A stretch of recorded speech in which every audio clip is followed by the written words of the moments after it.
গাজায় ইসরায়েলি স্থল অভিযানের পরিধি বৃদ্ধি পাওয়ায় শেষ সম্বল ও পরিবার নিয়ে নিরাপদ আশ্রয়ের খোঁজে ছুটে বেড়াচ্ছেন গাজাবাসী।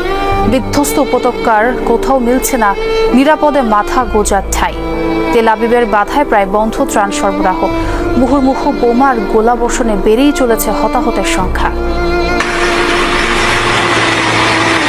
যুদ্ধবিরতি চুক্তি নস্যাৎ করে গাজায় স্থল অভিযানের পরিধি বাড়িয়েছে ইসরায়েল। বন্দুক হাতে গাজার সড়কে ইসরায়েলি বাহিনীর টহল। প্রাণ বাঁচাতে বাড়িঘর ছেড়ে দিকবিদিক ছুটছেন অসহায় ফিলিস্তিনিরা। কিন্তু বিধ্বস্ত গাজায় কোথায় মিলবে নিরাপদ আশ্রয়?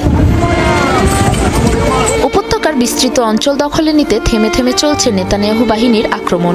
উচ্ছেদের নির্দেশ দেয় পরিবার ও নিজেদের শেষ সম্বলটুকু নিয়ে পায়ে হেঁটেই গাজা ছাড়ছেন উত্তরাঞ্চলের ফিলিস্তিনিরা। স্ত্রী সন্তান নিয়ে মাথা গোঁজার একটু ঠাঁইয়ের খোঁজে ছুটছেন ঘন্টার পর ঘন্টা। ইসরায়েলি সেনাদের অত্যাচারে এই নিয়ে ২০তম বারের মতো নিঃস্ব হয়ে পথে পথে ঘুরছি। কোথায় যাব জানি না। যুদ্ধে আমার স্বামী হারিয়েছি, ছেলে হারিয়েছি, আমাদের বাড়িটাও ধ্বংস করে দিয়েছে তারা। আর কতদিন এভাবে জীবন কাটাবো? আমাদের দয়া করে একটু বাঁচতে দিন।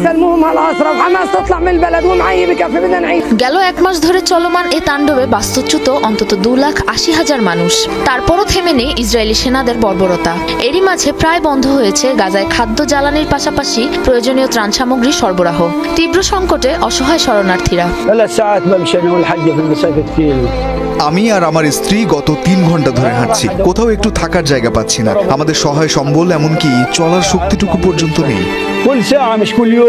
গাজা উপত্যকার বড় একটি অংশ দখল করে তা নিরাপদ অঞ্চলে অন্তর্ভুক্ত করার পরিকল্পনায় আবারও অভিযান চালাচ্ছে তেল আবিব। এ দুঃস্বপ্নের শেষ কোথায় জানা নেই কারো।